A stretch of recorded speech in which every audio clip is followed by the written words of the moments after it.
Yeah, so today I watched a video where they had all of the NPCs and the enemy like NPC characters, and they show them without their armor and like their face models. And I saw Lionel the Lionhearted, who's wearing the big fat armor. I like him. He's got one of the most striking armors. Regular shaped dude inside. I wasn't sure what to expect. He reminds me of Sigmire from Dark Souls 1. Like he's basically just a reference to it. Whenever they have like a fat armor dude, it's always a reference to him for some reason. Oh, the exact same shape. And yeah. Before we get into everything, I did discover that with Spartacus Premium. Okay. Which you have? Which I have, that's what I'm calling it from here on out till the end of time. Honestly, it just sounds so it's good. way cooler. Spartacus is way better. Yeah. It's way better. I have access to Demon Souls. Ooh. No shit. Which I've never played. Beat Elden Ring. Well, yeah, but yeah. I also have Bloodborne, which I haven't beaten. So now my catalog of Souls games is growing. And I have the Samurai one. Sekiro. Yeah. Oh, you're going to have fun with that. I have Souls 1, 2, and 3, and I haven't touched them yet, but I will, Dylan. I promise you, I will beat them all. I'm not angry about it. It's fine. After talking about this. You're not angry. You're disappointed in me. Yeah, well, I mean, your first was Bloodborne. Fair enough. Yes. Hey, everybody. Welcome to Elden Dogs. We are a podcast that discusses Elden Ring kind of in a casual, lore-based... There's nothing casual about this. I spent 20 hours getting ready for this episode. We talk about the lore. We talk about our experiences. My name is Gideon Offnear, the all-knowing. I am infallible. I am right. And the Albinarchs deserved it. I will not back off of that one.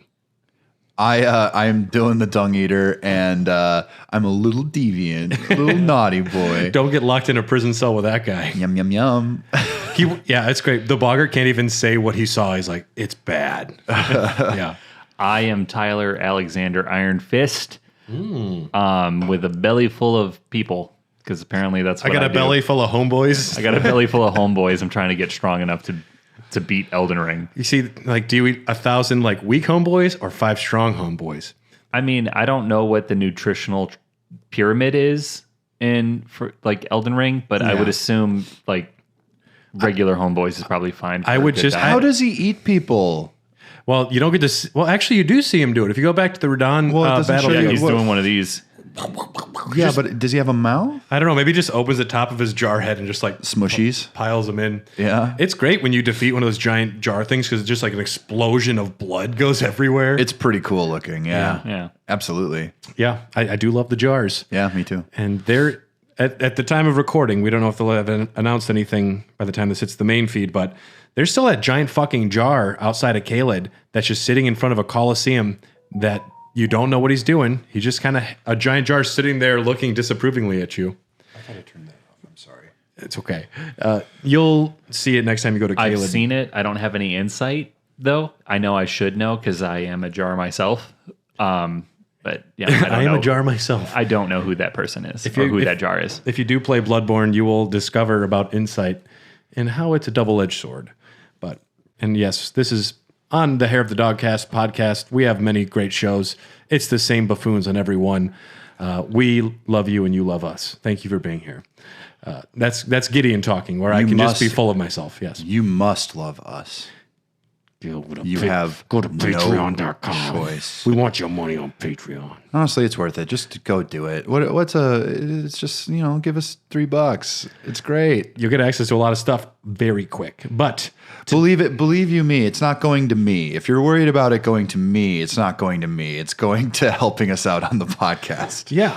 There's a wait. Y'all are getting paid for this? No, no one's getting paid. Guys, there will be a point where we do make money for everyone listening since we're on the network and we're also have an active Patreon. We haven't got positive ever because we do have to pay to host our stuff, and then we also have to pay for our equipment since Papa Tom, who is one of the Elden Lords, he's like the Glintstone King or something like that. Yeah, he is retired and took all of his podcast equipment home. He says no one can play with me anymore. Yes, this is true. We love you, Tom. We do want you on at some point, but today. We are talking about Raya Lucaria, and we're talking about Rennala and Radagon and Lusat and Azur and Selen and Celavis and Thops and I'm gonna Crystallians. get so annoyed. You know what? I'm actually, the thing about all this is I'm gonna just have to look up pictures of everyone you talk about. what I so do. my phone's gonna be out. Oh, I won't talk about many names. Well, okay. Well, there's still gonna be characters. I'm gonna have to like remember what they look like. we are going to start this episode and go to the Church of Vows. This is a great location. This is where Muriel, Mr. Turtle Pope himself, hangs out. You can get most of the very good information about Radagon and Renala from him. He has his own heartbreaking story. But this was the location of Radagon and Renala's wedding. This is where they were wed in view of the academy and in view of the Erd tree, the combining of two houses. So Muriel, this great turtle pope, which there's no other talking turtles. He's just the guy. There should be more, I think. There might be, but... Maybe everyone that I killed before was about to say, wait, I'm alive and I have feelings. I have a family. He's the steward of the chamber. He says his legs prevent him from walking because he's so old. He's like, I'd give you a tour, but I really can't walk. And out of everyone in the game, this dude has no ulterior motives. He's like, bring all your books to me. I'll read them with you. Nothing is nothing's off limits. I will read incantations, sorceries, anything in the world. And yeah, he's just a good dude. I tried to jump on his shell and it accidentally hurt him once. And he said, not only is this pointless, I'm not going to attack you. Like you can kill him. It's not easy, but. So he's like the Eeyore of this game. Why are you hitting me? I'm ready to die now. Eeyore, if he was still slightly optimistic. Okay. Well. A glimpse of optimism. Not much, because Muriel's been around a while. And, he was there. He saw the wedding. So we can mention how this wedding works. Radagon, as we all know, is the male half brother, other part, something half. He's part of America. We don't know exactly the logistics, but he is America. He is apart from America. He is the male counterpart. And he was sent there to bring the academy in line, to make them bend the knee to the royal capital, to the Golden Order. You need to fall in line. This is essentially religion versus science, kind of. Uh-huh. And he goes there, and there was two inconclusive wars, and there was no clear winner. And Radagon became smitten with Renala, and they kind of fall in love. They have snake babies. Yum, yum, yum. And other babies as well. But he became smitten, and they got married in this church here. While Radagon was husband to Renala, he also studied glintstone sorcery in the academy. Uh-huh. So one of the people in charge of the Golden Order studying science, it's like you don't bring Stephen Hawking into a church. I don't know. He probably would have some snarky Are comment. there stairs out front? Oh, God. That's awesome. The dung eater's in, dude. It's fine. He's dead. He'd like that joke, probably. Probably, I would imagine. He seemed to have a sense of humor, but typing ha ha ha seems kind of hard. I remember one thing with Stephen Hawking. He pretended to die in front of people and just stopped moving, and everyone was panicking. That's hilarious. Yeah, he had a sense of humor for sure. Back to Elden Ring. Yeah. This whole storyline between Renala and Radagon reeks of George R. R. Martin Game of Thrones. Yeah. Just absolutely reeks of it. I get Jaime Cersei vibes from it too. Twins, male, female. They're married. They also have their own other family stuff going on. Very George R. R. Martin. It's just you can copy my homework. Just change it so the teacher doesn't realize that. And I had a moment, too, where Renala and Radagon, we'll talk more about Renala in a second here, but they had 3 kids, Radon, ultra badass, Rykard, super snake boy, and Ronnie, my wife. She's my wife. My wife. And these 3 are all demigod children. They are as much demigod children as Mogwyn, as Morgoth, and Godwyn. I mean, they have one demigod parent, and either, Godfrey or Renala. So they're all equals. And then you have the purebreds, the incest babies of Millennia and Mikola. So they Like these are as important as the other ones. So it's interesting. Renala is a member of the Carian family. We saw her manor in the previous episode. As a young glintstone sorceress, she practiced lunar magic and charmed the academy. She was so badass at it, she became the master and the queen of the academy. She, at some point in her youth, ran into a full moon that bewitched her and kind of just set her on her path. The full moon is one of the outer gods. It's some sort of force that is affecting people and pushing its will onto people. It's one of her spells, too. Yep, where you can actually summon the full moon. And she led the Glintstone Knights and established the House of Caria as royalty. After they had 3 kids, Marika says, Radagon, come back home. I'm going to fuck myself with you.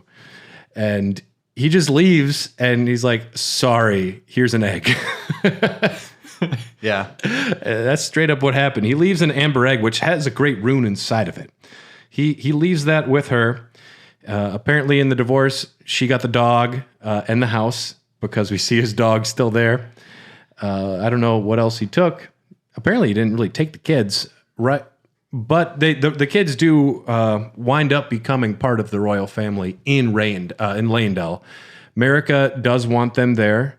I guess, I mean, they're still kind of half her kids since she is Radagon in a weird way. But, you know, when you get to the royal capital, they have chairs for everyone. And Ronnie's got a chair, and Rykard's got a chair, and Radahn's got a chair. You get a chair, and you get a chair. You get a chair. Fucking that Godric, give him a weird looking chair with 8 legs. He can sit on that one. But yes, and the kids all go a little bit their own ways. I tried to look into the family and how close they were and what they were like. Is Radahn and Ronnie friends? I would say no, but I looked into their family a little bit. But Renala was left behind, and she went ultra sad. She went, I'm not going outside. She's like Kirsten Dunst in Melancholia. She can't even take a bath. She just fucking, nope, I'm not doing anything anymore. And, you know, it didn't really work for the academy. They realized she wasn't a queen. She was useless. And they locked her in the Grand Library and rebelled against the royal family of Caria. She just sat in there with her egg and devoted herself to the art of reincarnation because she now has this power because she has an egg. And, yeah, so the academy has locked them up. They go to war on the Carian Manor. They get slaughtered. The Knights of the Cuckoo, who their names are Knights of the Cuckoo. They didn't have much of a chance, probably. But yeah, so that's kind of setting up where we are here. But the Academy of Raya Lucaria is a striking location. The School of Sorcery. There's kind of a lot of different areas where sorcery is practiced, but as far as locations where they're like major, it's based on magic. Raya Lucaria is like the shining beacon. There's also the like magic city in Caelid, which we'll talk about on another episode. Right. But Selim. Yeah, but the Raya Lucaria, the ancestors of them, we learned about glintstone sorceries from looking at the stars up on the mountaintops of the giants. And the astrologers were kind of the ones that first started discovering this stuff. But they practice glintstone sorcery. What is glintstone sorcery, Tyler? It is an attack I cheesed quite a bit at the beginning of the game. They're blue. Yes, very good. Super useful. I'm a jar. Yeah. I don't really know what you want me to say because my knowledge is very limited. I don't even know for sure. It's a stone that has a slight glint to it. Ooh. If it catches the starlight just right. Cool. Yeah. Technically not wrong. Okay. Yeah. Canon. Glintstones are a magical precious mineral found in the lands between. We see these poking up everywhere. You'll see them in mines getting mined. You want pure glintstone if you can. They're like the coal of this world. I feel like that's exactly what I said. That's what I was getting at. There you go, yeah. Subtext. Fossil fuels. It's used as a conduit through which sorcerers can cast their spells. Different colors of glintstones can utilize different sorceries. In the Volcano Manor area, Mount Gilmer, you'll find red glintstones. And not only staves have glintstones, some other armors and like weapons can utilize them. The Academy also imbues glintstone into their crowns, the Burger King heads. Yeah. I love my Burger King heads. I love finding them. Yeah, like I'll just be out and about, and then a sorcerer will just jump out of a garbage can and just start fucking shooting me. Yeah.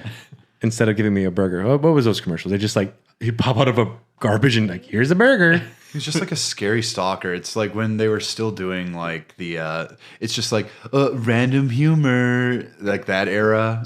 Just like in a bed with you, like I'm the king. Like peak Skittles commercials. Yeah. What's that one where he's Berries like, and cream, berries and yeah, cream. yeah. I'm a little lad who loves berries and cream. I hate that. That was for people that still love SpongeBob in the wrong way. In the wrong way. Yeah. Early SpongeBob's great. Yeah. But yes, they were giant stone heads. The stars are still a mystery. They could be outer gods or their servants. They are involved in the sorcery. We don't know how, other than, I don't know, it's much like today, trying to perceive the greater mysteries, to understand gods beyond our comprehension. That's kind of how they function. Renala treasured the full moon and its powers at the head of the Academy. This started an internal conflict, as most Academy members believed in the stars and didn't want to talk about the moon.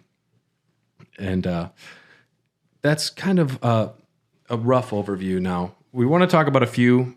I put badass, big name sorcerers. The Academy is not that old, surprisingly, for how big it is. Mm-hmm. I don't know what lifespans are here, because for the size of some of these locations, I would want to imagine people live longer lives. I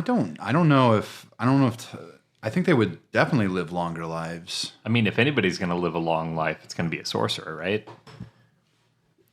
Well, I mean, everyone's living longer lives now that America fucked the world up with the Shattering, but the size of Raya Lucaria and the fact that there was an entire Academy gate town that has fallen into such disrepair, it makes me think there's been a long time. But you actually run into some of the founding sorcerers of Raya Lucaria, the founders of certain branches of magic. So Lusat he was once the Grand Master at Raya Lucaria. He had a wisdom that lies beyond the mere stone. He founded the Olivinus Conspectus. They study meteors. The different glintstone crowns you find on enemies will kind of telegraph what spells they might use against you, which they all, like, you can tell what magic they were studying by what crown they're wearing, which is kind of cool. Oh, that's cool. And those crowns are based after how these certain people look. Because you can see in paintings in Raya Lucaria, like, clearly they're based after certain people. Lusat liked meteors. And his brain, when you run into him later, he's just got a giant glintstone head. His brain and skull together were replaced with glintstone. And because he glimpsed the primeval current. It's like you don't look at the one thing that explains how the universe works, because it'll break your skull. Right. Yeah, he did. Azure founded the Carlos Conspectus, which is the oldest Conspectus. That's about studying comets. At some point, he glimpsed in the primeval current as well. He saw darkness there, and so he just got a brain of glintstone now as well. So you run into these people, and they don't talk. They just sit there because they've been imprisoned and chased out. None of the people that started the Academy are in charge anymore. I don't know who's technically in charge, other than there's a person locked up who is Renala, but there's no, like, one figure. Selen will become a figure if you let her. And then she turns into a ball of fucking faces. So, yeah. I would love to get there, but her storyline just confuses the fuck out of me. She's in, like, multiple locations, and I try to help her every time, and she's just like, do you want to learn about magic? And I'm like, no, I want to help you get out of this fucking dungeon in the Weeping Peninsula. Can you, like, throw me a bone here? You have to get so far and then go back to move certain quest lines forward. But getting back to that video I saw with NPC faces, they do have thoughts behind how their faces look, because when Selen changes body, she has a different face inside under the head. Like, each time she changes, or like... Yeah, when she gets a different body, if they take the crown off, like, under the data, there's a different face under there, which is kind of cool. I don't know what that means though, because you're never meant to see it. Yeah, it could just be them like using whatever asset they had to cover up with. And maybe at one point they just had that in there in case they did want them to remove their helmets and masks. I think there was a level of thought to it. Just the fact that Dee and his younger brother look very similar but different means that they knew that they were brothers and they knew you wouldn't see it, but they did it anyways. Well, it's got to be something they scrapped along the line, is my thought. The Dung Eater's got a cool face. It's weird looking. Dylan's looking this up right now. Yeah, I want to see this. Yep. So Lusat and Azur are two of the main people, as well as Selen. She was expelled from the academy for being a reviled apostate witch.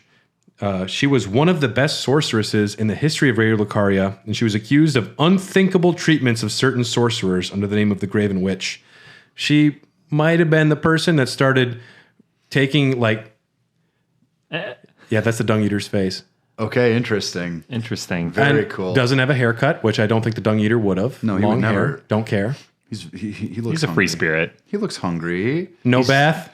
Why? He's just chasing his joy, He just wants chasing his bliss. You know what the Dung Eater's ultimate goal is, like to achieve omenhood by being so vile that he becomes as bad as the worst. Dung Eater's got a cool story. I like him. You can actually make him into a puppet. It's not easy, but you can force that potion onto him that you're supposed to give him to Feli Lu. Really? And you can summon the Dung Eater. He just threatens to kill me all the time. Yeah, it's like Dylan though. Yeah, that's kind of his. That's his MO. That's kind of like, it's like, hey, nice to meet you. I could kill you if I want to. And we're in the background like, yep. Yep. You could. Yeah, you probably could. Yeah. I got killed by a dog on the way over here, so you definitely could do it. Yeah. And he's a dude. Yeah. Selen, she might have been the person that started taking like all the sorcerers and making a ball out of them. The thought is to combine all of like their brains together to perceive the primeval current. It takes all of them working together to get one, and they just become a monstrous ball of heads. Mm-hmm. But yeah, so we talked a little bit about the different schools. There's some other crowns as well. The Twin Sage, the two-headed crown, means you're allowed to study sorceries of all kinds. The Witch's Glintstone crown might just be for ladies, which it seems uninspired, but there's no like specific school associated with Witch's Glintstone crown. And there's a couple other ones, which means like you're a traveling sorcerer or something else. Oh, Really? I didn't know. I had the twin head one for a long time, and I was using it. Yeah. You get almost all of the Glintstone crowns inside of Raya Lucaria from crystallized crabs. For some reason, these crabs are made out of crystals. Yeah. And they drop crowns. They might have been, I've heard a theory that they were sorcerers that went too far and they made themselves into crabs. I don't know. Everyone wants to be a crab, maybe. I don't know. You hang out with Godric enough, you'll be a crab. In a world where lobsters have heat-seeking missiles, like why would you ever want to be a crab? Be a lobster. Yeah. In the world of crabs, be a lobster. Yeah. Stand out. Hang in there. Be your own crustacean. Yes. So that's a big overview. I know that was a lot. That's just kind of getting us ready for going in there. But how do we get into Raya Lucaria? You didn't get in for a long time, did you, Dylan? I did it because I'm stupid, and sometimes like when I play video games, sometimes I'm really into like digging in and like talking to all the NPCs, but sometimes I'm just like, no, I don't want to do that. I want to do the thing. And I failed to talk to someone, or I failed to get the item next to the door that would help me actually find it. It's the map. It's being guarded by a big old dragon. Yeah. It's Elden Ring is subtle with its telegraphing. It's not, here's a marker. Yeah. Go there. You'll hear from Thops at the Church of Irith right at the beginning of Liurnia. He says you'll need a glintstone key. That's the only way to get in. And if you find one, he doesn't tell you this. Glintstone keys, as soon as you use them, they're completely grafted to you. Mm-hmm. They can't be used by anyone else. They just kind of associate with you then. So you'd have to find him another one. But he says, get me one if you can. You have to go all the way through the Academy Gate Town and get to the door that's locked. You don't know it's locked. And you can find a weathered map there. That's the only way. The map says it looks like someone was trying to get in, and this was a map to maybe get in. Mm-hmm. Yeah, but it's not super straightforward, but that's good. It's good that it makes you go in a roundabout way, I think. I really like in games where they don't just give you waypoints to go to. They're like, no, take a look at the environment. Actually, like, pay attention to like the landmarks. If you have to look at the map, you have to actually find your own way through, because that's how I play most of these games anyway. So when I got that map, I was like, oh, this is fun. I'll just do this. I wonder what's there. Yeah, it was the thing to get in. I didn't realize. Yeah, I think that I wound up carrying the key without knowing I had it for a while. But you pick up so many items, and if I don't make a conceited effort to stop and switch over to order of acquisition and go look at my newest thing, I carried around a lot of stuff I wasn't aware of. Yeah. I just sort of Night and Flame for a while before I realized how dope it was, which is unfortunate. But Yeah, could have made little things a lot easier for you. it could have been easier. Yeah. I got that map, went straight there. It was like point A, point B, point C. I was a man on a mission that day when I was playing. Yeah. Yeah. I'm going in there. I did try to kill the dragon first try, because why not? He's tough. Yeah, he's very tough. Yeah. You know what's cool about the Glintstone dragon Smaragd, not Smaug, Smaragd. Same but different. He ate so many sorcerers that the glintstones corrupted his body. So that's why he's a glintstone dragon, because he just ate so many glintstone crowns that he kind of became infected with glintstone. And that's why he can use sorceries. Kind of fun. Oh, yeah. Yeah. And patches will also say, go in there. The abductor version will be very good. It's a shortcut. Check it out. And my first time going towards Raya Lucaria, I went through the gate town, as you do. Dialos is out there. He's found his servant friend, Lanya, whatever her name is. Yeah, Lanya. The way he talked about her, they were such great friends. And he's so distraught. He's like, I'm going to listen to every My Chemical Romance song on the way out of here. I swear to God. Hey, now. He's like, I'm not okay. I'm okay, but I'm not okay. I promise. I promise you. And he's still looking for meeting. You'll find him out there super upset, pulling a full Anakin Skywalker almost. He is kind of a moody boy. Yeah, he's a moody boy. His hair hangs in front of one eye at all times. You know that about him. It's not a phase for him, Mom. And then he goes and kills a bunch of people for the Volcano Manor. He's like, I guess I'm just a murderer now. Yeah, no, I thought he was going to be such like a noble, like, okay, this guy is like a ride or die, like he's really got a mission. No, he blows in the wind. I find him so uninteresting.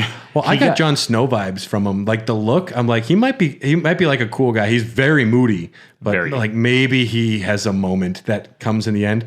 He might, I guess the Jarberg thing was underwhelming to me, but he dies for the jars in the end, which he is ride or die for the little jar homies anyways. Okay. As Alexander, I'm down with that. After he tried everything else, murdered people, had his servant, he's like, I guess I'll just die for some little jars. I need a purpose. And Alexander's like, yes. Good job.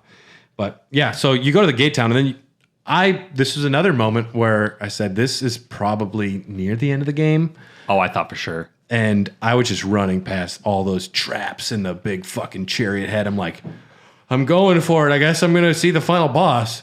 I'm just going to get to the end. And that's how I found the weathered map, because I still didn't grasp the size of the game. The scope.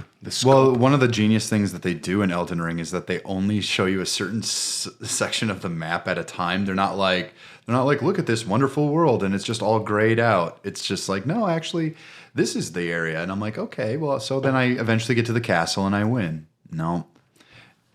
It keeps getting bigger, bigger, and bigger. I'm wondering if that's why they have way gates that shoot you to random weird spots. Yeah. Because it just forcibly expands the map because you're only in one area. Do you think think it's for people who maybe give up on exploring too quick? Like sending them through these gates actually like spurs them on a little bit? I think so. I think also, I don't really understand why the portals exist. I mean, some of them I could see having a lore purpose. Some of them seem so fucking weird. Yeah. And I think part of it might be to just show people, look at this place. You can't get there yet, but it's there. So keep this in the back of your mind. And then you get excited. When I finally got onto the top of the Royal Moon Gazing Grounds in Liurnia, that was a moment for me. Yeah. Because I was like, finally, I've been trying to get up here forever. I ran around every spot and there was no way up there. And it feels good when you do finally get there. Yeah. Yeah. So you get the glintstone key from the dragon. There is a little cave under the academy as well, the Academy Crystal Cave. Fight some Crystallians. There's an elevator that takes you to the very top of Raya Lucaria there. Speaking of like places you can just go to one spot. You can't go anywhere else in Raya Lucaria, but there's an important lore thing up there. You can get the sorcery Terra magic. This draws an academy sigil on the ground, and it raises the magic strength of all of those within. So this spell is cast at the very top of the academy, so the entire academy is like boosted magic-wise when the spell is active, so that's why that's up there. Oh, cool. Yeah. But you have the key. Let's go in the fucking building. I want to go in there. You can go to any of the gates and that are locked and use it there, and it'll just transport you to the same spot. Yura will have a quest line out there. He wants to summon you in to fight a Ravenmount assassin and help him. He gives you, one of the reasons I wanted to mention this, he gives you a really cool Ash of War called Raptor of the Mists. When you use it, you duck down and become invisible, and no one, like, enemies won't see you, but if they already have seen you and are attacking, they'll attack you, they miss, and you jump up and do like a big downward attack on them. And no matter, like, even if they're mid-attack, you can just duck down and like do a big jump attack. It's kind of cool. Jeez. It's all right. It's all right. But we're in Raya Lucaria now. What was your guys' initial thoughts the first time you went in there? I thought, like, all right, I'm ready for this. I've prepared. I've leveled. I can do this. And then those two Burger King looking motherfuckers right outside the front door spammed me with glintstones, and I died real quick. Yeah. They're like the easiest guys in the academy too. Yep. Yeah. And I turned around and left for a while. I was like, no, two of them can't do that. There's no way. There's no way. This is literally impossible. No. I'm done. And I got there late, and I was a sorcerer too, so they all fell by my hand pretty quick. once you get the hang of it, then I'm going to be jumping ahead just a second here. Once you get in and once you get past the giant dog, fox, wolf, what is it? Radagon's pet. All of those things, yeah. And then you get into the big courtyard. I was like, all right, sweet. I've seen the worst of it. I can definitely do this now. And then they're like, yeah, you want a platform for 45 minutes? Go for it.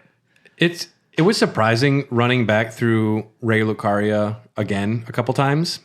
It's daunting. Well, no, it's actually it seems so open and like hard to understand the first time you do it because there's so many possibilities. Once you know where you're going, it's actually pretty manageable.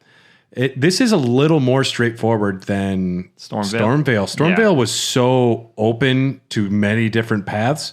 Raya Lucaria, Church of the Cuckoo, through the graveyard, up the classroom, to the courtyard.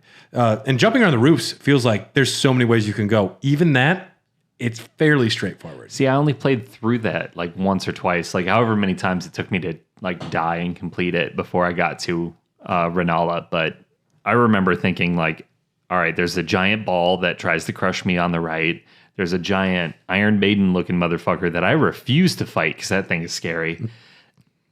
I'm just going to go jump on these buildings, and there's so many of them, and there's so many paths. But I guess now thinking back on it, it is pretty straightforward because you are way up there in the air. It's not like as expansive as Stormvale. No.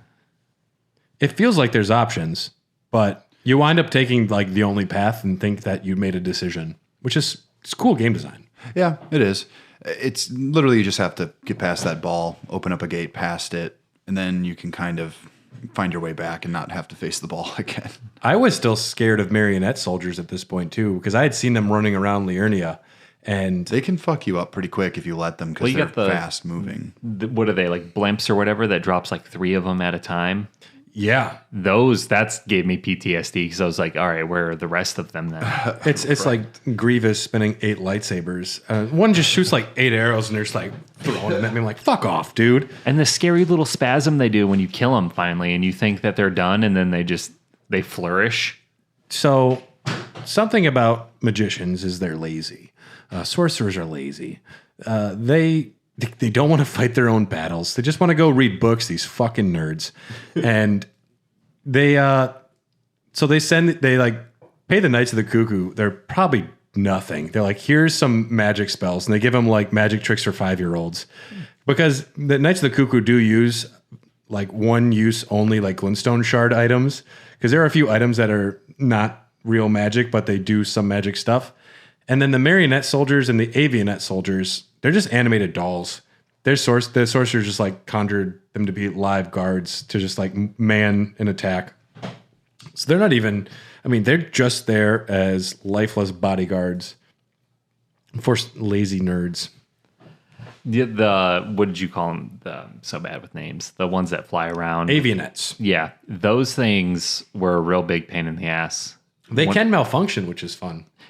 But I didn't think to look up, because the marionette soldiers that you fight right before them, when you start like platforming to the left and then going up to that building, I wasn't looking up. I just saw the one enemy in front of me at the end of the little bridge thing or whatever there. Yeah. And was like, all right, you're mine. I'm going for it. And then I just kind of ran in and started using my glintstones, and then all of a sudden got like triple teamed. Anytime you feel confident, know you're wrong. Yeah. No, this game gives me such anxiety. Like, all right, I've played Outlast 1 and 2. Okay.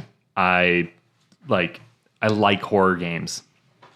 I like being scared. I like horror movies. I feel like in media, making somebody laugh is pretty easy. Making somebody feel suspense is pretty easy, but genuinely scaring somebody is really hard.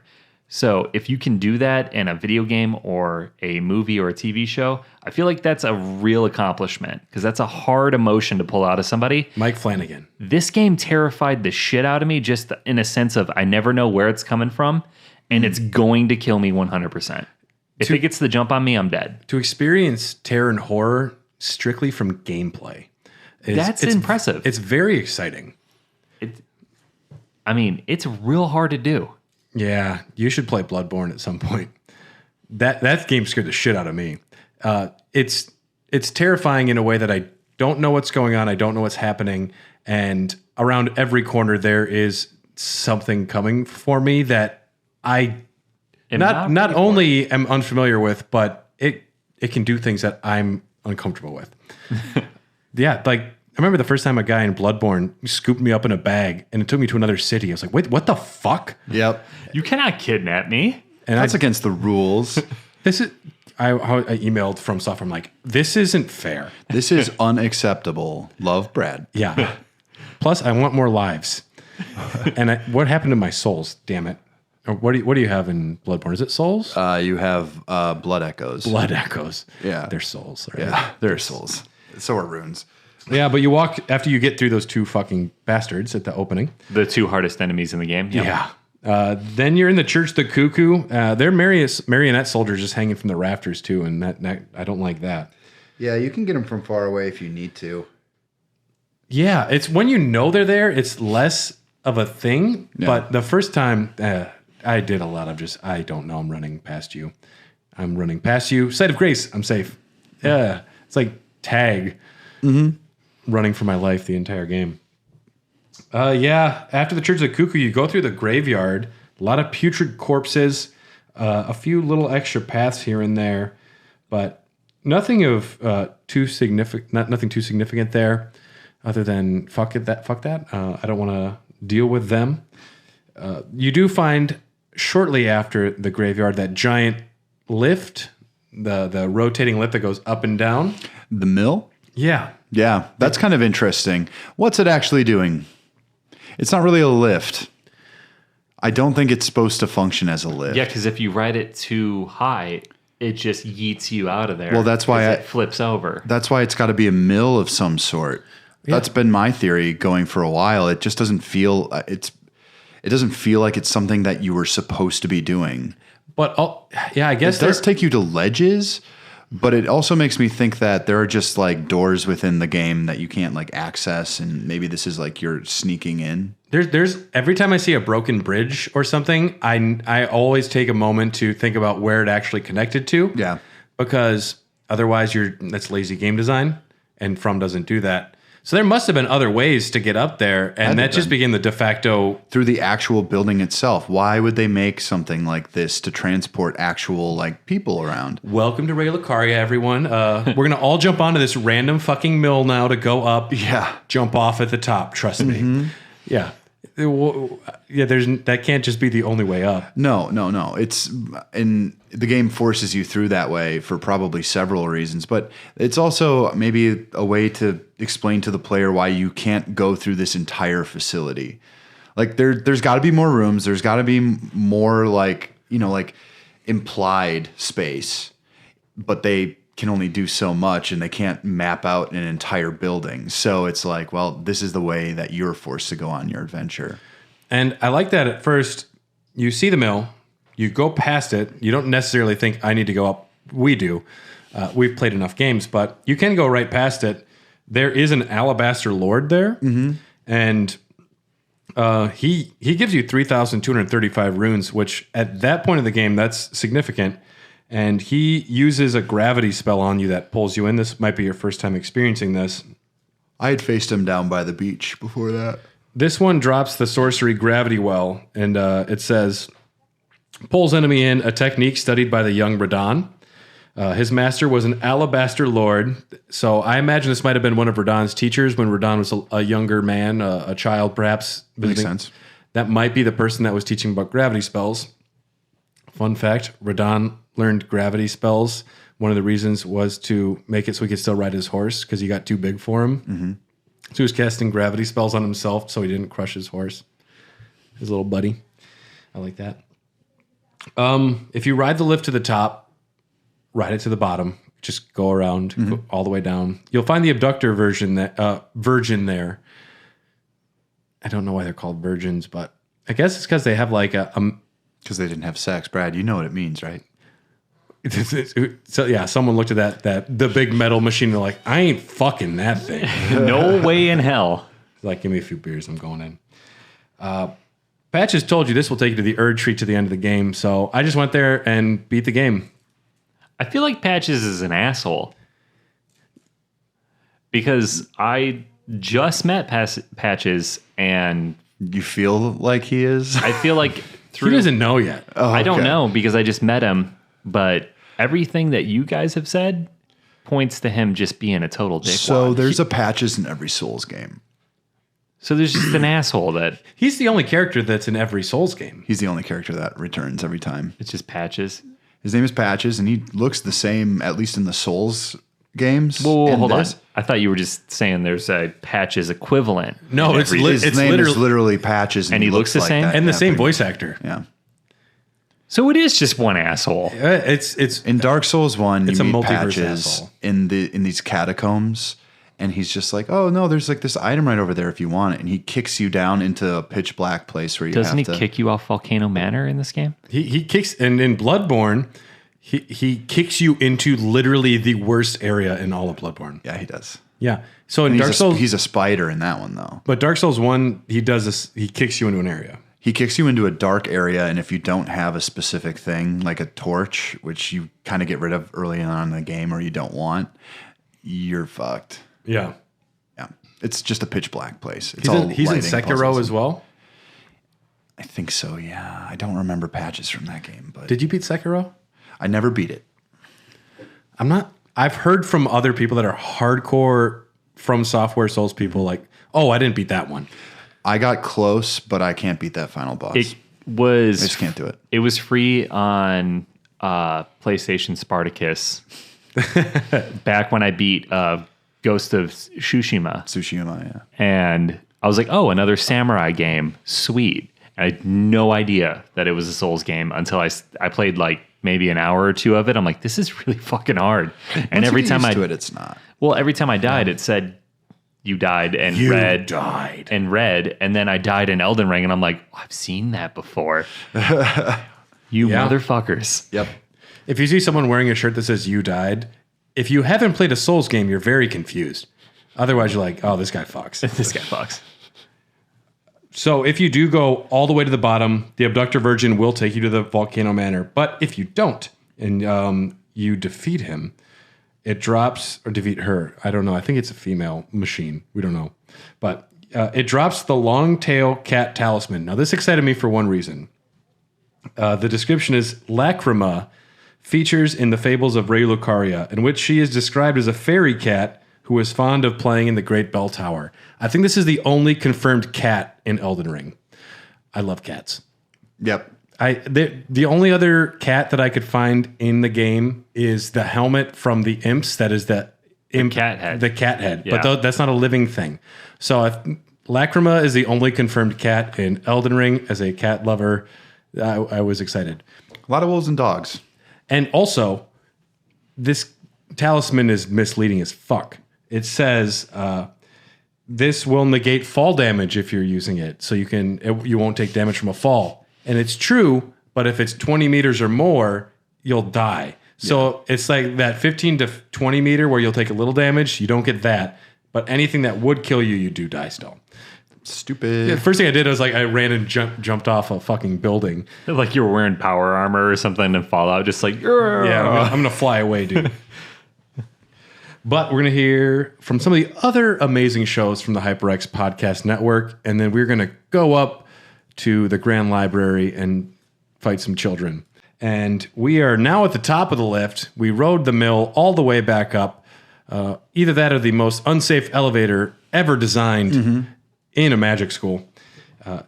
You get to the top here, and then there is the school classroom site of grace. This is where you start running into a lot of sorcerers because they would not go anywhere below here. The two that were out front definitely did something wrong. They pulled guard duty. They were goofing off. They were caught jerking it in class, and they're like, "That's it. You're out front." Did they really get in trouble though? Because think how easy guard duty is out there, because you need a glintstone key even to get there. And one of them brought some weed. They were chilling. Yeah. Those guys, those are two old heads that are close to retirement that like, we'll take front gate duty. Yep. Nobody showed up with a glintstone key in like 1,000 years. We'll be fine. Dude, no one's going to come today, dude. Ain't nobody coming today. Oh, shit. And then all of a sudden, this guy walks up wearing that prisoner helmet, and they kill him like 45 times. Yeah. Then he's like, nah. Is he back? This is good shit you brought, man. This is the same guy we've been killing for like 20 years, man.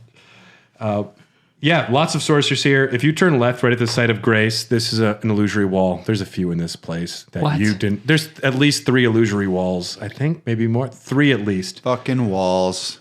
But if you go to the left and hit a wall, you can find the Olivinus Glintstone crown, one of the crowns for here. If you fight forward, you fight some sorcerers. There's a big fucking jar hanging out there. Why does a jar hang out there? Maybe he ate too many sorcerers and he's just got the inner voices saying, go to magic school. Go finish your degree. Live up to your hopes and dreams. You can do it. It's only 2 more semesters, Brad. You can do it. And then I also ate a few persons like, smoke more weed, Brad. Yeah, I listened to one of them.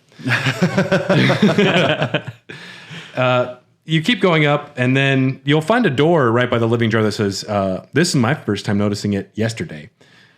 Door cannot be opened from this side. And I said, this is my character over 100 hours said, how did I not fucking open this door yet? If you go up the stairs right before you fight the Red Wolf of Radagon, there's another illusory wall. It's a bookshelf. Fuck. It's a bookshelf that's got no books on it. And you hit that, and you go through, and back behind there is a chest containing the Comet spell, and you think that's everything, but no. Climb a ladder, drop down a weird hole, and then you find the Graven School talisman, a talisman that's got like the ball of faces, and it says, the primeval current is a forbidden tradition of glintstone sorcery. To those who cleave to its teachings, the art of collecting sorcerers to fashion them into a ball, into the seeds of stars, is but another path of scientific inquiry. They call them the seeds of stars. I don't know if it's because like stars are made up of just many, like everything sucked together through gravity, like all of the material together. You're closer to God.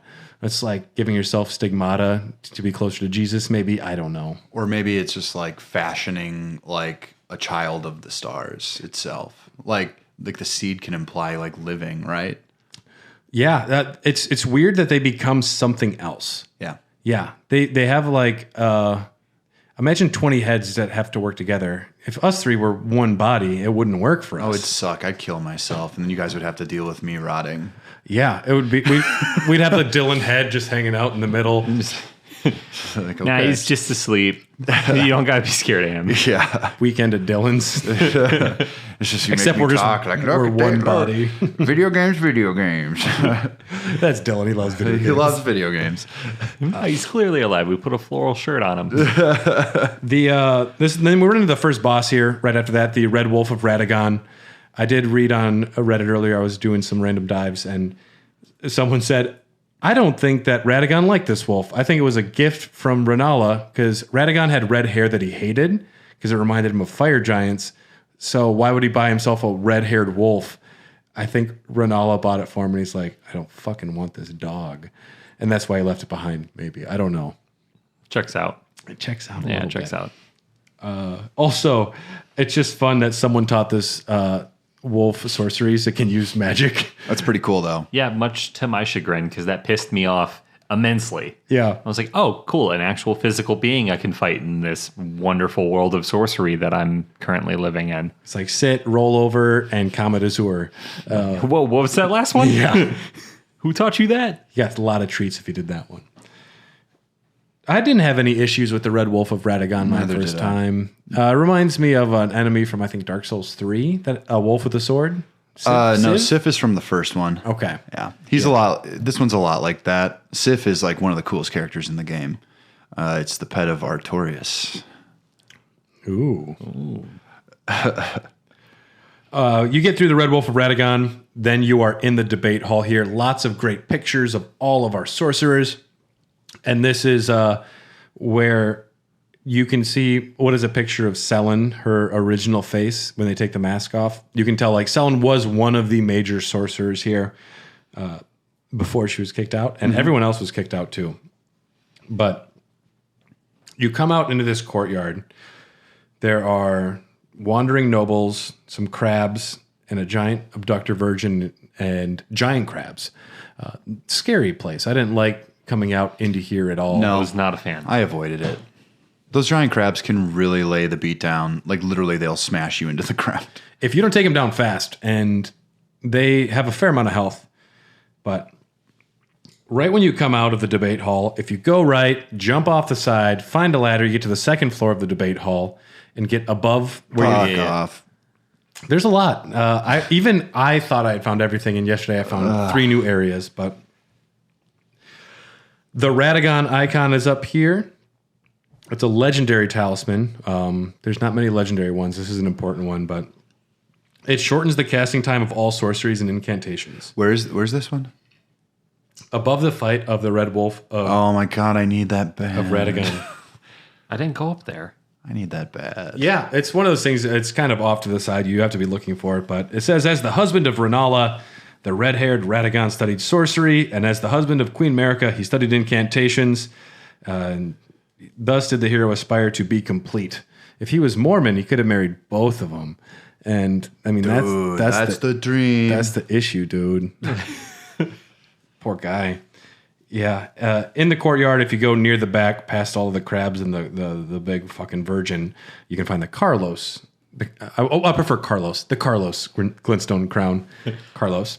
And then, yeah, I mean, there's an office before the rooftops where you get the glintstone wet blade. This allows you to do magic affinities to your items. Otherwise, I never got it. you're going to the fucking rooftops. I don't want to fight a crab. I don't want to do an Indiana Jones past the giant ball. I'm just going to go jump on roofs for an hour. I did the Indiana Jones. It's easy. But well, you don't. I didn't at first. I'm like, I'd rather go. Sure. Oh, I did the Indiana Jones a whole bunch.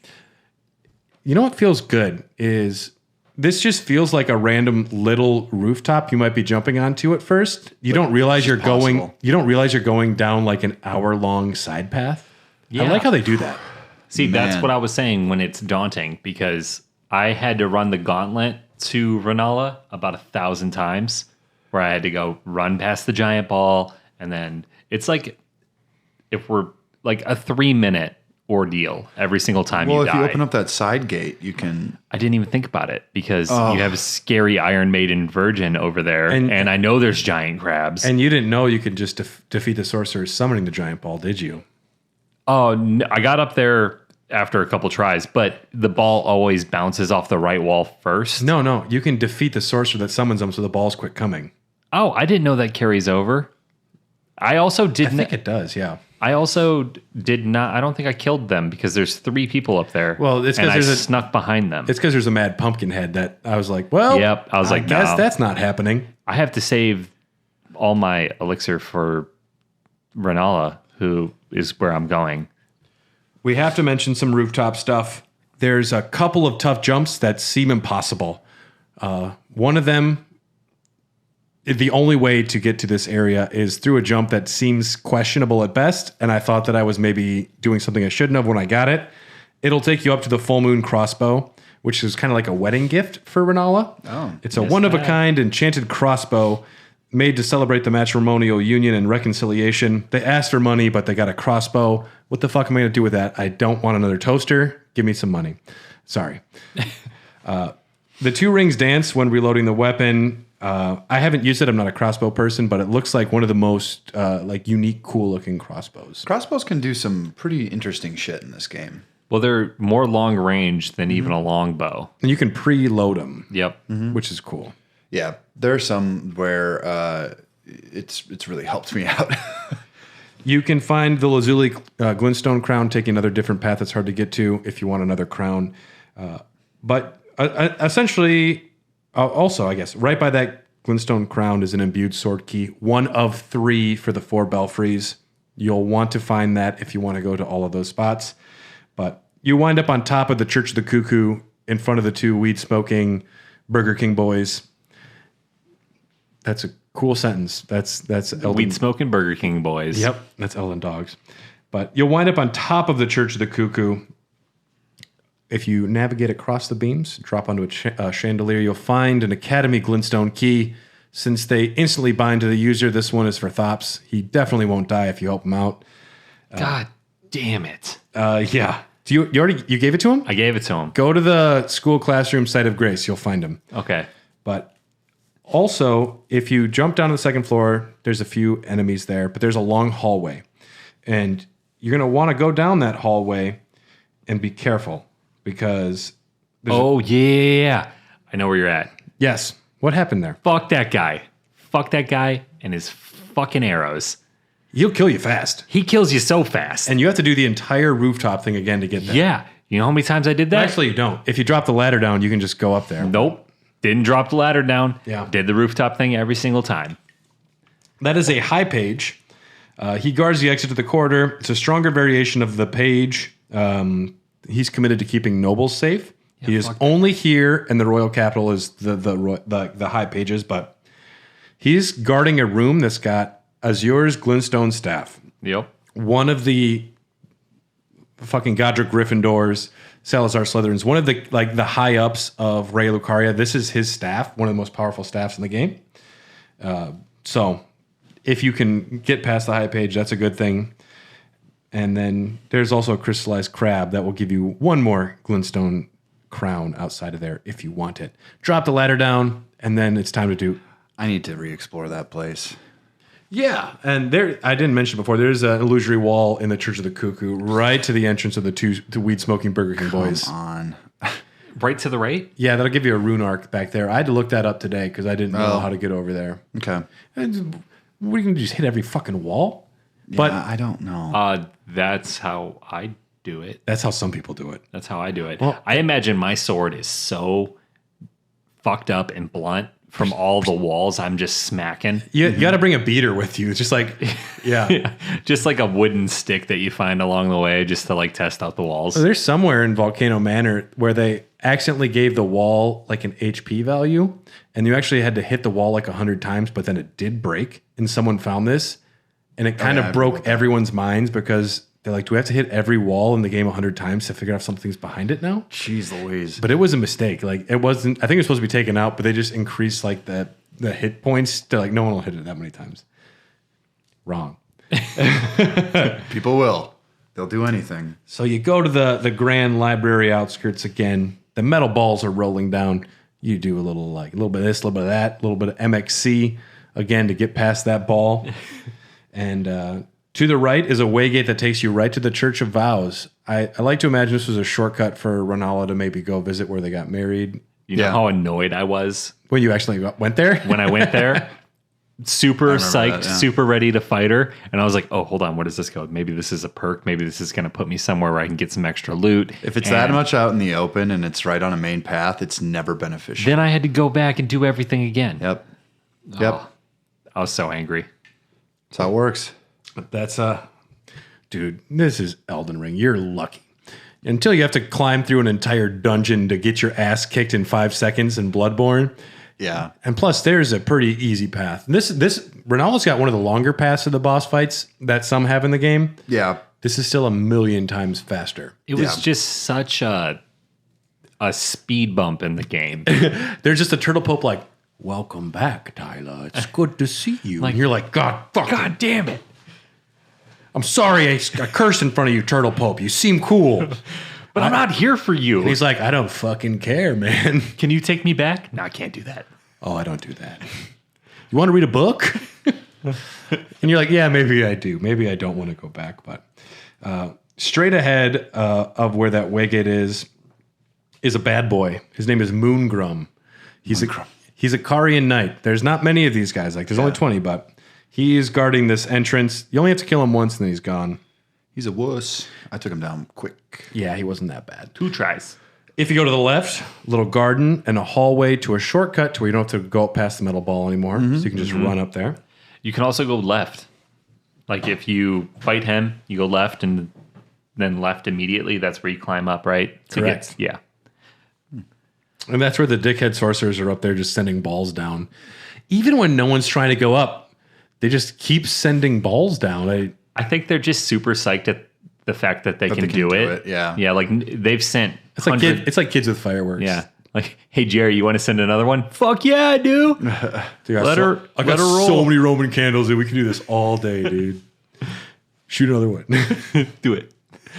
Meanwhile, there's like a pumpkin head, which I don't know what he's just hanging out for fun up there. I think he just gets amusement at watching the ball roll. So he's up there just like, yeah, do it.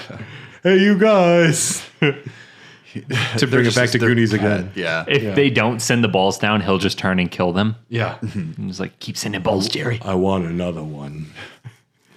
Yeah. And then you can jump down. You can find a glintstone scarab helmet, which is essentially like a fancy little glintstone you can wear on your head.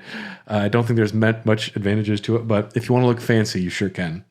And then you ride the lift up. Fashion souls. And it's time for Big Boss time, Renala. I love the cutscene. I do too. Yeah. It stands out as maybe one of the better ones because in these types of games, the characters rarely like monologue to you for that long or like do something like this. This one felt special in a weird way. I don't know how to. Well, the first couple times I fought her, I didn't skip it. Like, even though I had seen it, I watched it a couple times. It was interesting. Because she killed me a whole bunch. Oh, yeah. So I ended up watching that cutscene like 4 or 5 times and then eventually got to the point where I was like, ain't nobody got time for this. Yeah. Also a boss very rare in these games that have 2 phases. But like super phases too, not just like they gain their HP back and evolve, like an actual phase. Yeah. And phases that don't just involve attack the thing. Yep. There's a lot of cool stuff to this boss fight. But yeah, like the cutscene, you see your character. Because anytime you also see your character wearing the armor in a cutscene, it feels extra dope. Yeah, you're like, yeah, that's me. That's me, dude.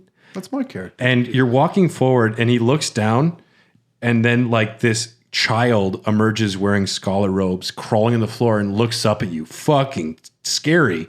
And then like you raise the light up and there's like 20 more kids crawling on the ground towards you. Fucking spooky. I love it. And I did make a note. I think there's no stake of America out in front of the boss battle because she hates that bitch for stealing her husband. Yeah.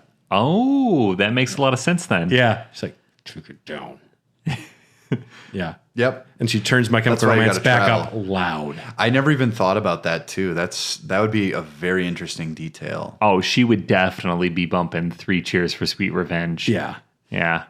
That's her album. She's like, I am okay, but I'm not okay. I promise. It's like, I do think she was listening to Ghost of You before I showed up, and then she quick was like, oh shit, and then turned it off real fast. she's like, I'm going to text him. And like, don't text him. Don't do it. Don't text him. I'm going to text him right now. I'm going to tell him exactly what I think. She's just holding the egg and like cooking at the same time. He just left. I have 50 weird kids. I don't know who these kids are. Did I make them? I don't know. I don't know if they're mine. His dog keeps shitting in the classroom. It's his dog. So the first phase, she is protected by juvenile scholars. So if you did the resurrection painting puzzle in Liurnia and got the juvenile scholar robes, it says, robes worn by young academy scholars, the juveniles birthed anew by the amber egg of Renala. Yet their rebirth is not without imperfections, and thus do they repeat the process, eventually becoming utterly dependent on it. Rebirth is as sleep to them, and with each awakening, memory fades into oblivion. They are absolutely obsessed with doing this again and again. It's maybe just like people that get addicted to plastic surgery and they keep trying to do something different. Eventually, they're not themselves anymore. Sure. And the fact that they're all the same model makes me question what's going on here because they all look the same. If you look above Renala, there are 4 cradles hanging up above. Rani, Rykard, and Radon. Who's the 4th cradle? I don't know if this is maybe like a 4th kid that was miscarried and she keeps rebirthing them and just multiplying them. I don't know. Is it the one she's holding at the end of the fight? I don't know if it's something from the egg or something. The fact that all these scholars look the same, maybe that's like her idealized version of what people should look like. So they all just come out looking like these children. Well, Bach kind of looks like them Bach does look like when them. he gets vegetabilized. That's America for you right there. Yeah. But here's a hat. Ooh. Fancy, are we? And these kids, these juvenile scholars, are just rebirth nonstop, like all the time. They're so addicted to it that they're not even themselves anymore. It's a really scary concept. I liked kind of when I first played this, I was being so stupid. I didn't realize that there was going to be a pattern to this. I'm like, oh, they just sent a lot of enemies at me. Just go kill them one by one. I didn't realize You're just slaughtering children. I didn't realize that the glowing one was the one you had to hit in order to break the seal on her barrier, and that really upset me because I'm like, that's like classic Zelda crap. I should have known this right away. It's like Nintendo Boss 101. Well, and it's a little more obstructed too because you hit the golden one and nothing changes because you have to hit 3 before she drops. Yeah, the rule of 3 in video games. I was lucky that I summoned the wolves because they kept a lot of the kids busy. Well, I saved my summon for the fight. The second phase? Afterwards, yeah. Well, we'll get to the second phase, and then I'll tell you my summoning story. But yes, Renala hangs out in a bubble while they throw books at you. Read, bitch. And rain fire. Yeah. Yes. Fuck you. All these kids, and you kill 3 of them. There's a song the kids are singing. I don't know if it's just the one that's doing the spell, but they're singing a song. It's in Latin. Some of the NPCs sing with Latin lyrics that can be translated. Do you have those? Most of them are gobbledygook. Also, like the Bat Mom, the Bat Lady Mom. Oh yeah, the siren. Those there are words to those lyrics. But on March 13th, YouTuber Antonius Tertius was able to contact. Of course he did. Was able to contact the vocalist who performed the song for the game and obtained the official lyrics in Latin and translated them. They say, "Oh, that land, formerly blessed, now withered. We've been destined for motherhood. We've been destined for motherhood, but now have become disfigured. We wailed and wept, but no one comforts us. Golden One, at whom were you so angry?" I think it's cool that they're singing songs that no one really knows what the fuck they're talking about. I thought it was just made up. I thought it was just a video game. I thought this was just a game. That's dope. It's cool.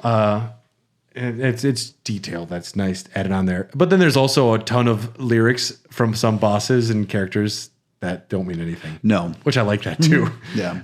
The fact that they use Latin, a specific language not native to this, I mean, like it would seem that English, everyone kind of speaks English in this.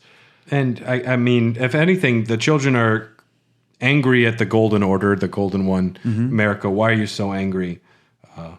I don't know. They're drinking the Kool-Aid their mom told them to. Maybe they're just upset. Well, at a certain point, you just become like When our dad a was Jeffrey here. Dahmer style, like slave just hanging around because you poured acid in their brain, and now they're just dumb. And then you got out, but the tarnish brings them back like, hey, we found these kids out there. You want them back? Exactly. Yeah. But you defeat enough children, and you defeat Renala. She drops to the ground. The second phase begins. So the second phase, you're not fighting Renala, which is cool. So you get dialogue from Ronnie. Ronnie, I didn't know was in this fight the first time I did it because I didn't know who Ronnie was at this point. But Ronnie shows up and says, "Upon my name is Ronnie the Witch. My mother's rich slumber will not be disturbed." She says something like, "Take this as a message. Leave her alone. Tell your friends." But essentially, she's taking you to a pocket dimension where you're fighting Renala when she was. This was when she was happy. She was a mom. So you go back in time? What's the deal? It's a pocket dimension. This is Renala at her full power. So it was kind of sealed away. This is before she found My Chemical Romance when she was listening to country music. Sure. She was just Country music. well, yeah, she was dumb and happy. Country music is inherently sad all the time, No, it's about someone stealing your tractor. which is inherently sad if you're a redneck, Not if you're drunk. which is also sad if you're a redneck. Okay, that's a bad example. It's a bad example. Country music's not So, bad. hold I've on. been hearing a lot more of it recently. You're fighting. Ronnie is in the second phase. Well, Ronnie's pissed because you're beating up her mom. So she which tran- I'm finding out is my mother-in-law later because I married her, I married Ronnie. Four arms. Think about it. you married her? She gives you a ring. I'm just carrying around a doll. Well, that's filthy, and you should feel ashamed. Not that kind of doll. I got the doll. You're going to Red Lobster with her? Whoa, that's Brad's idea of a This is date. my doll. Her name is Ronnie. I want a seat for two. How hard is that to understand? This is my wife. Does she need a water? Actually, yeah, she'll take one. Yeah. And a margarita. It's her anniversary. It's our anniversary. Yeah, but no, like Ronnie summoned you to a pocket dimension where you have to fight Renala in her full power back in the day, which is why at the very opening she fucking goes hard on sorceries. She's like this. She's like She doesn't want you to close that gap at all. Yeah, and then she throws the fucking moon I'm at sorry, you. guys. I farted. she throws a moon at you and she farts at you. Like yeah, full moon status. But Full moon status. if you take her down to 70% health gone, she starts summoning spirits. Which is why you gotta really just beat the shit out of her quick. Don't get distracted. Keep fighting her. I've actually achieved where she doesn't summon anything because I got to her, and you can annihilate her pretty quick. That's how I beat her because I felt like I was way over leveled for her. That dragon that she summons can one hit kill you. She starts summoning. At least for me, most of the time, Bloodhound. it's been wolves. Like, I always Wolves? get wolves first. I get the Bloodhound Knight. She can also summon, yes, a bloodhound knight, a troll, and a dragon. I never dragon's got the worst. dragon I got the wolves, but she fucked me up with the plasma beam that she has. That's the Comet Azor. That's one of the strongest sorceries. That yeah. attack fucked me up and killed me instantly, like multiple times. And then you have the 3-minute run back to her up the elevator. And you're just like, fuck this. Got You're so just- sick of it. Just hitting some kids in the face that are Yep. throwing books at you. I got real good at the first phase. Second phase kept getting my ass whipped over and over and over and over. And I progressed pretty quickly to her. Yeah. I thought I was pretty leveled up, thought I knew what I was doing, realized that I was not using summons at all. Oh yeah, The last time I used the summons was, I think, Godric, and then I totally forgot about it. that's crazy. Then I used my summons, and I beat her so fast. If you keep her distracted, she can't summon her spells. Yeah. So. And then with my with my spell casting, I just stood back and just glintstone, glintstone, glintstone, glintstone. The summons she does are, and I'm not sure if it's directly influenced by Ronnie, but wolves are in reference to Blythe. it was originally going to be where she summons Blythe in, and she was going to refer to him as "Come here, my child." And I don't think it was because she gave birth to Blythe, but I think it's just like a term of affection. But she would also summon the troll, which is a reference to the war counselor Iji. The dragon is a reference to the glintstone dragon Adula, which guards Ronnie's tower. That was a glintstone dragon that was defeated by Ronnie and swore allegiance to her. So just that the things that she's summoning aren't just like random things. Also, the Bloodhound Knight is Darawil, which is who you fight with Blythe in Limgrave in the Everjail. When he gets trapped. So I don't know what Darawil did. Yeah. Like in the Everjail, you take Blythe there. I don't know what Darawil did to piss them off, but at this point of the time, they were still on good terms. After you defeat Renala in this beautiful setting, that's a beautiful boss arena, that giant moon. It's very much like fighting Rom, the vacuous spider. It's the same kind of style. It reminded me of, what's that fucking Tekken game where you fight the girl at the end? I don't know. Street Fighter? No, it was Tekken. I know. I don't think I've ever played a Tekken game. I only did a lot of Tekken bowling and Tekken tag tournament. Loved it. Loved the bowling game. Big Nicky D will know. Next Elden Dogs, I'll let you know. Okay. I'll ask him. It'll be like 2 months. We're on an Elden Dogs break after today.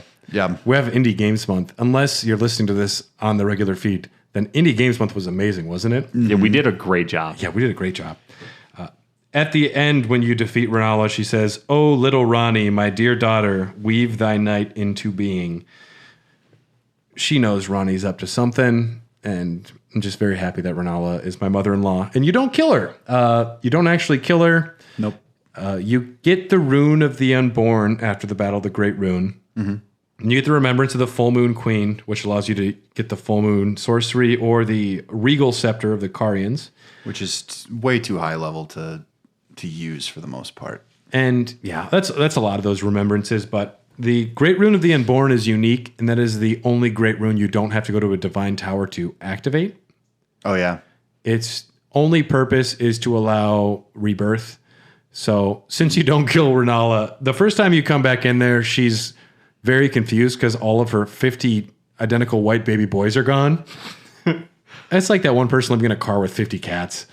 It's like, where are my kitties? But she calls for him. And she's like, where have you gone? You're all not here. And then, man, she's out of it. She doesn't even know, like, you tried to kill her or you took her Great Rune. Or she's just super chill with it. She's like, oh, hello, sweetie. You want to be reborn? Maybe you broke her brain a little, you know? Yeah. Yeah. She didn't like going through the breakup. She hasn't recovered yet. So eventually she will start going back to work, take a shower, clean up a little bit. There's books everywhere. I mean, she could clean up. She could. Yeah, it would make her feel a little better. But you were allowed to respec here, which is something that I adore. I would have loved this in Bloodborne. Yeah, me too. And you get enough larval tears to where it's not a big deal when you respec. I believe you get 18. I don't know that. I think 18 is how many there are in the game. I have no clue. I have no clue, but I have enough to where I haven't had to worry about it. Yep. And I've only respec'd maybe 5 times, and that's more than enough. I did it once when I got a new weapon, and then once before Rykard, because to use that spear for the battle, I wanted to be properly respect, and then I just respect back. But it's a cool option to try different builds with the same character. Yeah. I haven't done it a lot because I usually upgrade my weapons pretty quickly. And then it's just like, oh, I got to fuck around with that then too. It just seemed, I was just like, okay, well, whatever. It was nice for me. I got to switch to a full faith build for a while and then a faith intelligence build. And then I eventually just went back to the spell sword. Yeah, it's a pretty faithful. Yeah. Yeah, it's cool though. I love that for the Rykard battle, they're like, this is the one weapon to use. I'm glad I could just go somewhere and just, all right, respec everything, go and do it, get done, respec everything back. And I also did one respec where I got 2 things wrong, so I went in and just redid it again right away because it's nice to have that option. And plus, for a game that gives you absolutely zero context on what you should be doing or what anything means, it's nice to have that ability to respec, even if you only do it once, because I'm sure anybody who's new to the series or much like me, I put points into shit that I didn't even need. And they were just kind of wasted at the beginning. Like at least 5-6 points where I was like, yeah, I'm going to do, let's Arcane. Let's throw some Arcane in here. I'm going to put 2 into chest hair. We'll just see what happens. Yeah. Yeah. I don't need that much back hair, though. I need to respec that. Yeah. But how will people know you're manly? By the size of my sword. Yep. Yeah, that works. I got a dagger. And some other things you can do after the battle. Bach can be sent here. We don't want to talk about that. Bach wants to be a handsome white boy. I was just trying to help my friend out. Yeah. It seemed like something he really wanted. You idiot. How was I supposed to know I was supposed to gesture before him and make him comfortable in his own body? So if I came to you and said, I feel ugly, will you say, yeah, you should get plastic surgery now. Here is a doctor I recommend. I wouldn't do that for you, Brad, because you're beautiful. But what? That's all you really have to do to Bach, though, is just play a prattling plate that says you're beautiful. And he's like, whoa, man. I didn't even know I could do that. Had I known I could have done that, I would have just been like, yeah, you're beautiful. Boom. Yes, man path achieved. Yeah. But at the time, I was just like, I'm sitting on 9 larval tears and I've respec'd 4 times. So I'm not going to use them. Yeah, go for it, buddy. Go live your best life. To speak to the silliness of From Software games, since you can use a prattling plate on Bach, I know there's people that have just gone up to probably every single demi-human character and just played every prattling plate at them. You know that's happened. Yeah. They're like just running around like, you're beautiful. They run away to everyone because They blush. they just don't know if it would do anything until they double check. But there's a locked chest in this room. Mm-hmm. It's part of Ronnie's quest. It's kind of like a wedding ring. She gives it to her consort, me, not to brag. And if you go back to Thops and you give him the key, he'll give you the erudition gesture, which is one of the few gestures used for certain things in the game. But he also goes back to school. You'll find him outside of the classroom. It looks like they didn't let him back into class, and he's sitting outside studying at a desk, and he's dead. Mm-hmm. Oh. You can pick up an Ash of War from him called Thops's Barrier, and it's pretty cool. Its description is, Thops was super smart and cool. No one knew how great he was. This glintstone sorcery will show everyone why this is like why I was awesome. And it is. It even says like there should be a whole new branch of school based on this this sorcery that he created. What does it do? You attach it to a shield as like an Ash of War. It doesn't use any FP. It just uses stamina. But you can just hold it down, and every single like Burger King weed smoking boy, you just like throw all their spells away. Like they can't hit you if you're using it and just holding block. You just throws them all away. That would have helped. It's actually pretty cool. And It would have helped a lot. Thops is dead though. He's dead. I mean, I assumed he probably would die, knowing what I know now about the Yes Man track. Mm-hmm. Seems like everybody just dies. Yeah. You'll come back to this, to Raya Lucaria for the Sellen quest line. We don't need to talk about that now, but I did want to ask you guys, in comparison to Limgrave and Stormvale, how would you rank Liurnia and Raya Lucaria? Like, do you have a preference? Do you think one is better for different reasons? I just prefer Liurnia. There's more stuff to explore. There's like upper paths, lower paths, just everything in between. I like roaming the countryside too. It's when you get into these like contained dungeon areas where I'm like, well, okay, this is fine, but I don't need that straightforward path as much because I've done that so many times in these games. Sometimes I like to be shown where to go, and sometimes I would just prefer to, figure things out.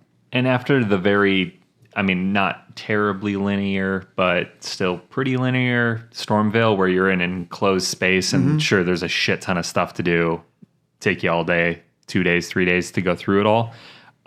Going to an area that's so open and much more sandboxy was nice. Since I went to film school, I kind of view every sort of media in the scope of a television series, where like if Limgrave is season 1, Liurnia is season 2, and what a show needs to do between season 1 and season 2 to keep its viewers engaged. I think this game did that for me because it changes a lot all of a sudden you're kind of delved into the world of sorcery and magic, and it gave the game an aspect of new after I had already spent, close to 20, 30 hours playing it. It kind of revitalized the game for me and let me know that moving forward, we're going to be changing things. You're going to see different enemies. You're going to see different locations, and the scope of this is much larger than you could imagine. And it was a nice little spark for me to keep going. Whereas a lot of games, I think, Far Cry 6, like I said earlier, is a game that's on my mind that gets stale really quickly because not a lot changes. So I was a big fan of Lernia because it was kind of a kickstart again, kind of. And it wasn't Caelid. Yeah, it wasn't Caelid, thank God. Yeah. But it I gave like Caelid. I liked Caelid. I didn't like it when I was at this point in the game. Now I like it. I love Raya Lucaria's setting. I love its atmosphere. I love its tone. I love the lore behind it. Godric is fun because he is a grafted monster, and Stormveil has interesting lore to it. But yeah, I'm kind of on the same boat. I mean, Raya Lucaria compared to Stormveil, I much prefer Raya Lucaria. It's off-putting and scary, and it's fun and weird. And the Renala boss fight is very cinematic, which I do appreciate. And it's one of those things where the more you know what's going on, the more you appreciate it. Up next for Elden Dogs, we will be heading into Caelid. We'll be heading into Caelid and Redmane Castle and Radahn. That might be 2 episodes. After that, we will finally go underground for a while. But I feel like Radahn could probably be an episode. That dude's got a lot of lore. It would be Redmane Castle and Radahn. There's enough between Caelid and that to make a 2-parter, just kind of like this one was. But yeah, so that's where we're heading next. And let's take this home. Let me go to the fucking easy cheat. I like to cheat on these things. Cheater. Elden Dogs exist because of Tarnished like you. Thanks for listening. If you have any questions or thoughts about this episode or anything at all, you can reach out to us on Instagram at Hair of the Dogcast, on Twitter at HotDogcast, or go to Dylan's jail cell at dungeater.com. Yep. I won't listen. Or you can email us at hairofthedogcast@gmail.com. If you want access to these episodes at least a month early, a ton of bonus stuff, movie podcasts that we have, it's really great. If you want access to everything, check out patreon.com/hairofthedogcast. For the low price of 1,000 runes, we will polish your sword for you. Yeah. That's the... No innuendo for me. That's the Dogcast Maybe not guarantee. for Brad. I will polish a sword. Or your hammer. What do you do with those? I don't know. Hammers? Yeah. You can polish a You hammer. can polish anything. Amen, brother. And yes, thank you to executive producers Ryan Christianek, Tyler Keller, Kip the... What do we got, Dylan? You do one. Kip the... oh, boy. The Carlos Conspectus Master. There we go. I can't think of anything. I'm burnt out. Brian Ward and Katie Bone, thank you for your support. And don't make any sorcerer balls. Be careful out there of giant lobsters. They might be grafted scions or just giant lobsters. Yeah, with their heat-seeking missiles. Yeah. Yeah. That's why I never go to Red Lobster. Their buttery biscuits or whatever are delectable, but Take this back. I just can't take the risk. Are they, though? I mean, When's the last time you were at a Red Lobster? it's been a long time because of the missiles and everything. Okay. Yeah, I wouldn't go there. Yeah. Go to the Blackguard's Big Boggart's Oil Prawn Shack. They're There just you go. prawns. He'll tell you all about living with the dung eater. All right. Thanks, everyone. We'll see you next time. Bye-bye. Later.